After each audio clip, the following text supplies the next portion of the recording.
లలితాబాద్ డివిజన్లో survey number 24, 25, 26 ఈ మూడు సర్వే నెంబర్లో పూర్తిగా ఎండోమెంట్ ల్యాండ్. కాళీమాత టెంపుల్ ఉంది, హిందూ దేవాలయాలకు సంబంధించినటువంటి ఒక క్షేత్రం. పూర్తిగా 8 ఎకరాలు. ఇది ప్రభుత్వ ఆధీనంలో ఎండోమెంట్ స్థలం.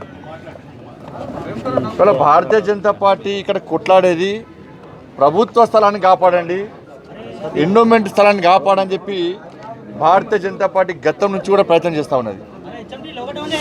దురదృష్టవశాత్తు ఇక్కడ నుండి కొంతమంది ఎంఐఎం నాయకులు ఒక హిందూ అనే పేరు వ్యక్తిని పక్కన పెట్టుకొని దొంగ డాక్యుమెంట్ సృష్టించి దొంగ ఉత్తర్వులు పొంది కోర్టులో తప్పుదారి పట్టించి ఏదో ఉత్తర్వు పట్టుకొచ్చి వాళ్ళ పోలీస్ అధికారులు ఎంఐఎం పార్టీ నాయకులు కుమ్మక్కై వాళ్ళ ఆ స్థలాన్ని ఎంఐఎం పార్టీకి నాయకులకు ఇచ్చే ప్రయత్నం చేస్తున్నారు, ప్రైవేట్ వ్యక్తికి ఇచ్చే ప్రయత్నం చేస్తున్నారు. వాళ్ళ ఎండోమెంట్ ల్యాండ్ కాపాడండి, ప్రభుత్వ స్థలాన్ని కాపాడండి భారతీయ జనతా పార్టీ అంటుంటే భారతీయ జనతా పార్టీకి మద్దతు పోలీస్ అధికారులు ప్రభుత్వము వాళ్ళ ఎంఐఎం పార్టీ నాయకులకు మద్దతు తెలపడం నిజంగా సిగ్గుచని కూడా కాదు.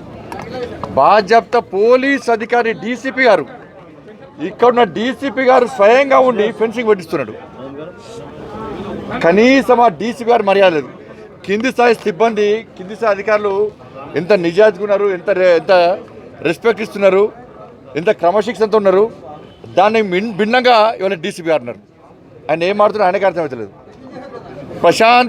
ప్రశాంతమైన పరిస్థితిని కల్పించాల్సిన డీసీపీ గారే రెచ్చగొట్టే విధంగా ఇవాళ ఇష్టానుసారంగా భారతీయ జనతా పార్టీ కార్యకర్తలను ఆ ప్రాంతంలోని హిందువులందరూ కూడా మొత్తం ఇష్టానుసారంగా కొట్టడము, లాఠీ చార్జ్ చేయడము, మెడబెట్టి డీసీపీ గారు నూకేస్తే ఆ అబ్బాయి ట్రాన్స్ఫార్మర్ మీద పడుతుండే రక్తం కడతలు కొట్టిండు డీసీపీ గారు.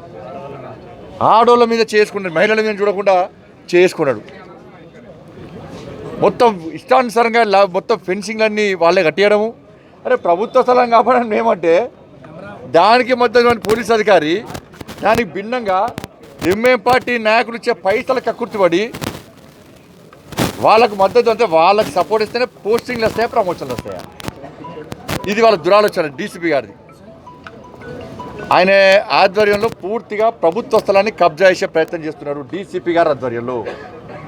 దీనికి డీసీపీ గారే బాధ్యత వహించాలి. ఇవాళ నేనే నిక్కార్సైన హిందును, నిజమైన హిందును అని వాళ్ళ పేపర్లో కాషాయ వస్త్రాలు కూడా ముఖ్యమంత్రి ఏడవన్నాడు. మరి వాళ్ళ రా బయటికి రా, వాళ్ళని ఎండోమెంట్ స్థలాన్ని కాపాడాలని మేమంటున్నాం, నువ్వేమంటావు? ఎంఐఎం పార్టీలకు అప్పచెప్తావు ఆ స్థలాన్ని. నువ్వు నిజమైన హిందూ అయితే ఫామ్ హౌస్ దాటి బయటికి రా. నువ్వు ఇవాళ బయటికి రాకుంటే ఇవాళ బొందుగాలన్నప్పుడు నేను బొందవట్టు క్యారెస్ పెట్టుకో, నువ్వు పక్కా బొందుగానివే. రాష్ట్ర ముఖ్యమంత్రి ఇవాళ బయటికి రాకుంటే ఈ డీసీపీ మీద చర్యలు తీసుకోకుంటే పక్కా ఈ ముఖ్యమంత్రి బొందుగానిగా హిందూ సమాజం గుర్తిస్తున్న విషయాన్ని ఒక్కసారి రాష్ట్ర ముఖ్యమంత్రి గుర్తుంచుకోవాలి. నువ్వు డీసీపీని మా మీకు ఎగబెట్టినా కావచ్చు, డీసీపీని మా కార్యకర్తలు పంపినవచ్చు, డీసీపీని హిందూ మహిళల మీద అరాచకం చేసే పంపినవచ్చు, కానీ నిన్ను మాత్రం కాబట్టి రాష్ట్ర ముఖ్యమంత్రి ఖబర్దార్ గుర్తుంచుకోను. నువ్వు బొందుగానివా, నువ్వు హిందువా? ఒక్కసారి ఇవాళ నిజాయితీతో ఒక్కసారి ఇవాళ నిరూపించు. మా పార్టీ కార్యకర్తలందరం కూడా నీ ప్రభుత్వం, ఈ ప్రభుత్వానికి మద్దతుగా మేము వచ్చినాం. ఈ ప్రభుత్వ స్థలాలను కాపాడడానికి మేము వచ్చినాం, స్థలాలను కబ్జా చేయడానికి కాదు.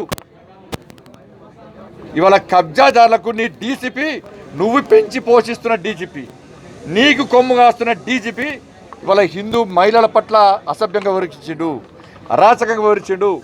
ఒక పార్లమెంటు సభ్యుని, ఒక భారతీయ జనతా పార్టీ రాష్ట్ర అధ్యక్షుడిని మా రాజా సింగ్ గారు తెలిసిన వెంటనే స్పాట్కి పోయి కార్యకర్త సంధాయించాడు. గొడవలొద్దు మనం మాట్లాడదామని చెప్పి సంధాయించాక మళ్ళీ అరెస్ట్ చేస్తారు. నేను కార్యకర్తలను కలవడానికి అంటే గొడవ చేయడానికో, ధర్నాలు చేయడానికో, రాస్తారోకో చేయడానికి రాలే. నేను అరెస్ట్ చేసిన కార్యకర్తలు కలవడానికి మాత్రమే వస్తున్నా. కంప్లీట్గా సెన్సిటివ్ ఏరియాలో నాపేండు డీసీపీ గారు. మమ్మల్ని ఆపడము, అంటే ఎంఐఎం పార్టీ కార్యకర్తలు గ్యాదర్ అయ్యేవారు కూడా, వాళ్ళందరూ కూడా గ్యాదర్ అయ్యేవారు కూడా ఇలా డీసీపీ నన్ను పోలీసులు తీసుకొస్తున్నాడు. అంటే డీసీపీ ఏమనుకుంటున్నాడు? ఎంఐఎం పార్టీకి బీజేపీకి గొడవ పెట్టియాలి, అది ఎంఐఎం పార్టీకి సపోర్ట్ చేయాలి, వాళ్ళు వచ్చి బీజేపీ కార్యకర్తలు దాడులు చేయాలి, అప్పుడు డీసీపీ గారు సంతోషపడాలి. దీని ద్వారా ముఖ్యమంత్రి ఇంకా సంతోషపడతాడు, ఈయన ప్రమోషన్ ఇస్తాడు, మంచి పోస్టింగ్ ఇస్తాడు. ఇది రాష్ట్ర డీసీపీ గారికి ఆలోచన. వేరే డీసీపీ గారు వచ్చి మమ్మల్ని మంచిగా మాడుతున్నాడు. ఆయన ఏసీపీ గారు రిక్వెస్ట్ చేస్తున్నారు మమ్మల్ని. మేము రిక్వెస్ట్ చేసినాం, సార్ ఏం గొడవ సార్ ప్రశాంతంగా పోదామని చెప్పి ఆయన ఒక ఛాయ్ తాగింది సార్ చెప్పాను. వీళ్ళందరూ మాట్లాడుతుంటే సడన్గా డీసీపీ గారు చిట్కేసుకుంటూ ఇష్టం మాట్లాడడం. కొంతమంది పోలీస్ అధికారుల వ్యవహార శైలి వల్ల పూర్తిగా పోలీస్ వ్యవస్థనే అసలు అప్రతిష్టపాలించింది వాళ్ళ. కాబట్టి ఈరోజు ఆ ప్రభుత్వ స్థలము హైకోర్టు ఉత్తర్వు ఉన్నది దగ్గర, పక్కా హైకోర్టు ఉత్తర్వు ఉంటే 9 డిసెంబర్ ఇది 9 డిసెంబర్ హైకోర్టు ఆర్డర్ వచ్చింది. మరి ఈ ఆర్డర్ పట్టించుకుంటారా పోలీస్ అధికారులు ప్రభుత్వము?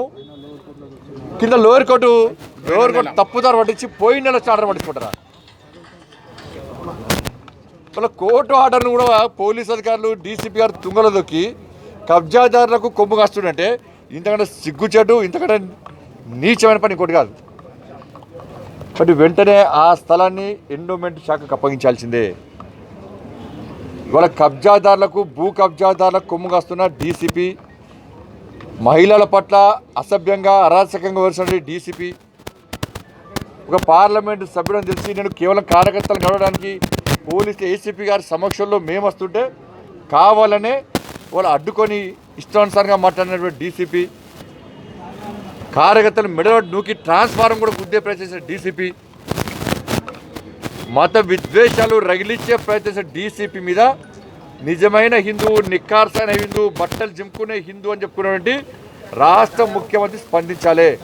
ఆయన మీద చర్యలు, డీసీ మీద చర్యలు తీసుకోవాలి. వెంటనే ఆ స్థలాన్ని ఎండోమెంట్ శాఖ అప్పగించాలి.